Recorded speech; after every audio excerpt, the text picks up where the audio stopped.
அனைவருக்கும் வணக்கம்.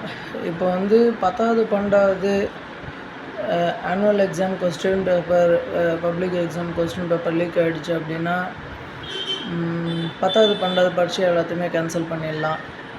அதுக்கு வந்து பரீட்சையை வைக்கக்கூடாது அப்படின்ற மாதிரி அது சரியாக இருக்குமா, இல்லை அது கொஸ்டின் லீக் பண்ணவங்களை கூப்பிட்டு தண்டனை கொடுக்கறது சரியாக இருக்குமா அப்படிங்கிறது உங்களுக்கே தெரியும்.